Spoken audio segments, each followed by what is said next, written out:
하나님의 말씀 누가복음 우리 20장 9절에서부터 19절을 보겠습니다. 그가 또 이 비유로 백성에게 말씀하시기 시작하시니라.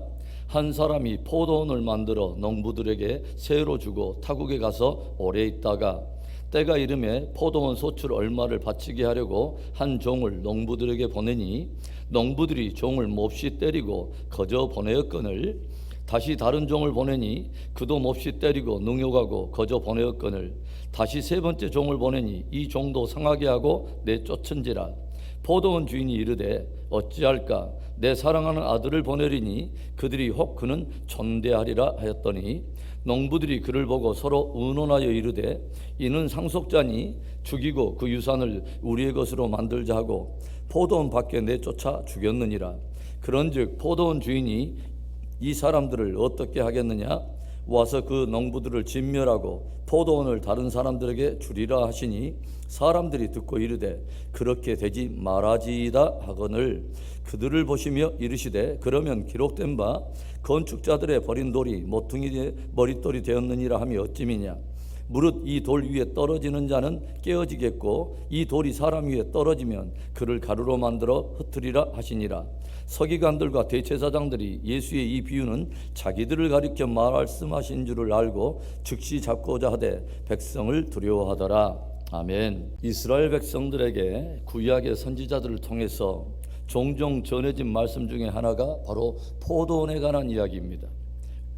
우리들이 선지서를 보면 이스라엘을 포도원에 빗대고 하나님의 백성을 포도나무에 빗대고 그리고 하나님을 포도원 주인에 빗대어서 비유를 통해 메시지를 전한 내용들을 종종 접하게 돼요. 그 실례로 이사야서 5장 1절과 2절을 한번 보겠습니다. 나는 내가 사랑하는 자를 위하여 노래하되 내가 사랑하는 자의 포도원을 노래하리라. 내가 사랑하는 자에게 포도원이 있으며 심히 기름진 사내로다. 땅을 파서 돌을 제하고 극상품 포도나무를 심었도다. 그 중에 망대를 세웠고 또 그 안에 술틀을 팠도다. 좋은 포도 맺기를 바랐더니 들포도를 맺었도다. 포도원 주인이 자기의 포도원에 심히 좋은 극상품 포도나무를 심었다는 거예요. 망대도 세우고 땅을 파서 돌들을 제해주기도 하고 심혈을 기울여서 술틀을 파기도 하면서 그렇게 포도원에 극상품 포도나무를 심었는데 그 결과가 어떻게 되었습니까? 좋은 포도를 기대하는 주인에게 먹지도 못하고 쓰디쓴 들포도를 내었다고 하는 것입니다. 하나님께서 당신의 사랑하는 백성들을 위해 최고의 사랑과 정성을 기울이면서 저들에게 맺히는 좋은 것들을 기대했는데 저들은 오히려 엉뚱하고도 나쁜 열매들을 맺었다고 하는 것을 빗대어서 비유로 들려주신 것입니다. 이사야서 5장 7절에 무릇 만군의 여호와의 포도원은 이스라엘 족속이요 그가 기뻐하는 나무는 유다 사람이라. 그들에게 정의를 바라셨더니 도리어 포악이요 그들에게 공의를 바라셨더니 도리어 부르짖음이었도다. 이처럼 포도원에 대한 이야기는 이스라엘 백성들에게 매우 친숙한 하나의 이야기가 되었다고 하는 것이죠. 오늘 주님은 저들에게 매우 익숙하고 친숙해 있는 그 포도원을 배경으로 또 하나의 다른 비유를 들려주시면서 이스라엘의 종교 지도자들을 경고하시는 것을 우리가 보게 됩니다. 오늘 비유에 등장하는 포도원 주인은 하나님을 상징하고 있고 농부들은 악한 지도자들을 그리고 종들은 선지자들을 그리고 포도원 주인의 아들은 예수님을 상징하고 있습니다. 오늘 비유를 통해서 보게 되는 그 비유 안에 우리가 보게 되는 예수님의 이미지는 어떻게 그려지고 있을까요? 첫째로는 예수님이 하나님께서 허락하신 최고이자 최후의 은혜로 그려지고 있습니다. 한 포도원 주인이 포도원을 만들어서 농부들을 믿고 신뢰하여 저들에게 소작을 주고 이제 먼 길을 떠났어요. 그리고 어느 정도 세월이 흐른 후에 저들에게 소출 일부를 받아내려고 자기의 종들을 포도원에 보내는데 포도원 농부들의 반응이 장난이 아닙니다. 주인이 보낸 종을 몹시 때리고 빈손으로 돌려보낸 것입니다.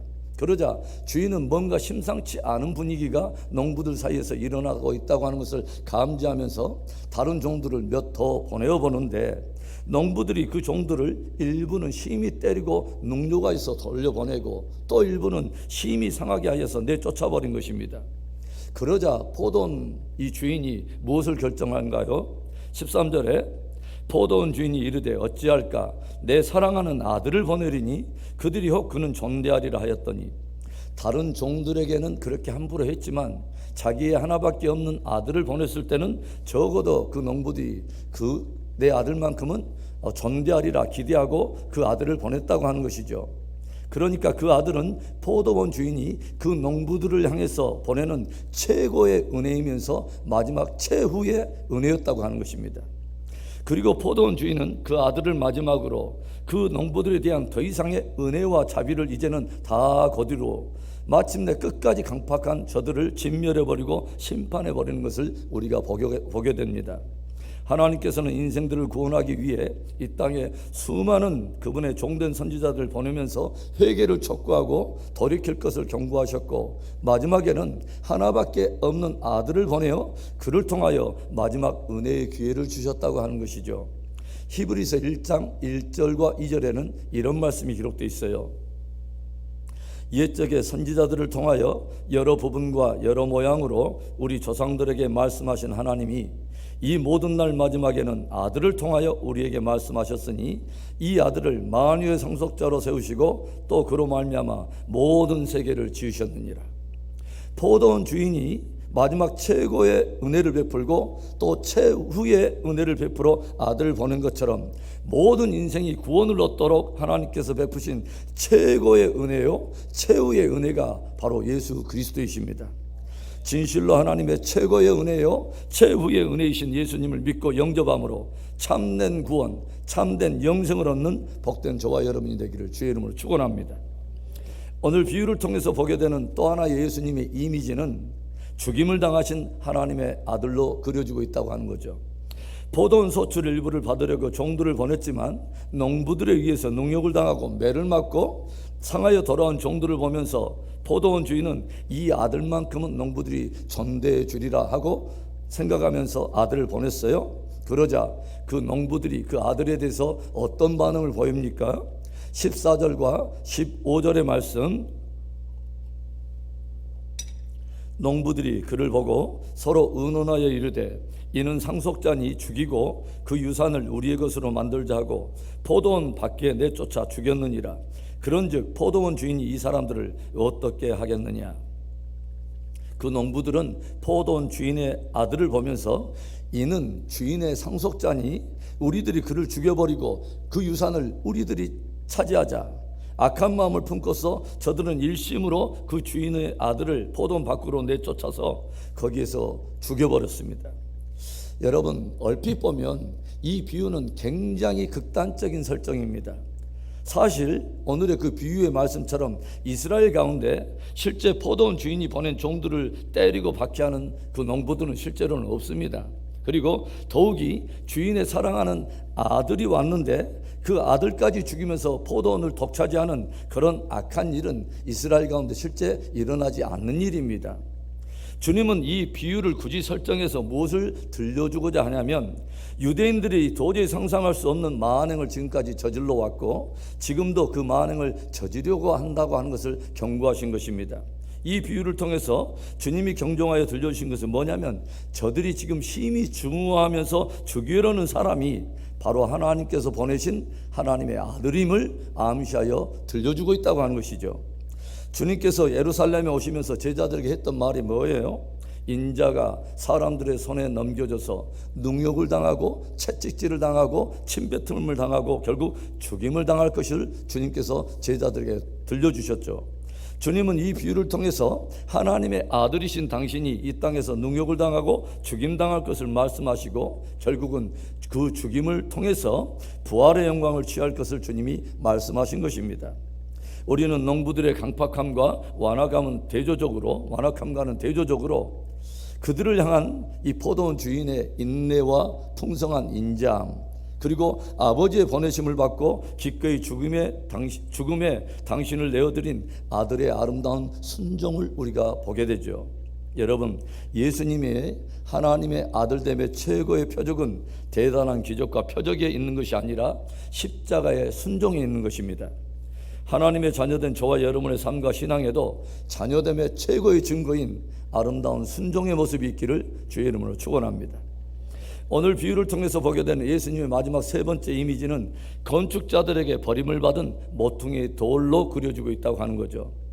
오늘 포도원 농부에 관한 비유를 들려주신 예수님께서는 결국 완악한 포도원 농부들은 포도원 주인에 의해서 완전히 진멸되고 심판을 받게 될 것이며, 그 포도원은 이제 또 다른 합당한 농부들에 의해서 소작되어질 것을 주님이 들려주고 계시는데, 이 말을 듣고 있던 이 사람들이 두려워하면서 주님께 무엇을 말합니까? 그렇게 되지 말지이다 라고 말을 해요. 한마디로 그런 일이 행여라도 우리 가운데 있어서는 안 될 것입니다 라고 말을 한 것입니다. 그러자 예수님께서 오늘의 말씀을 바로 이 말씀으로 결론을 내리세요. 17절과 18절에 그들을 보시며 이르시되 그러면 기록된 바 건축자들의 버린 돌이 모퉁이의 머릿돌이 되었느니라 함이 어찌미냐. 무릇 이 돌 위에 떨어지는 자는 깨지겠고 이 돌이 사람 위에 떨어지면 그를 가루로 만들어 흩으리라 하시니라. 주님은 건축자들이 건축을 하면서 쓸데없다고 여기면서 경홀히 여기고 버려버린 그 돌이 오히려 요긴한 모퉁이의 머릿돌이 되었다라고 하는 것을 들려주면서, 이제는 그 버려진 돌이 오히려 마침내 머릿돌이 되어서 그 돌 위에 떨어지는 자마다 깨질 것이고, 사람들 위에 그 돌이 떨어진다면 사람들을 가루로 만들어 버릴 것이다 하는 의미심장한 경고를 들려주세요. 어떤 의미일까요? 사람들에 의해서 버려져서 죽임을 당한 하나님의 아들은 마침내 부활하심으로 하늘과 땅의 모든 권세를 가지고 높임을 받으실 것이요 영원한 하나님의 나라를 세우는 반석이 될 것을 말씀하신 것입니다. 그래서 주와 및 복음을 거스리며 끝까지 대적하는 세력이나 인생은 결국은 다 깨지고 파멸되고 심판을 받게 될 것이요 그분은 영원히 통치하실 것을 주님이 들려주셨다고 하는 것이죠. 여러분, 하나님의 나라의 모퉁이 돌이요 영원한 반석은 예수 그리스도 한 분이신 것입니다. 그 위에 믿음의 집을 든든히 세우고 신앙 승리하는 복된 우리들의 믿음이 되기를 주의 이름으로 축원합니다. 사랑하는 성도 여러분, 예수님은 하나님께서 모든 인생들을 위하여 내신 최고의 은혜이며 최후의 은혜가 되십니다. 그리고 죽임을 당한 하나님의 아들이신 그분은 이제 버림을 받고 죽임당하신 바로 그 죽음에서 부활하여 세세토록 영원한 나라의 모퉁이 돌이 되시고 반석이 되셨습니다. 오늘도 그 반석이신 주님 위에 우리의 믿음을 세우고 다음 대에 믿음 전진하는 복된 하루 되기를 주의 이름으로 축원합니다.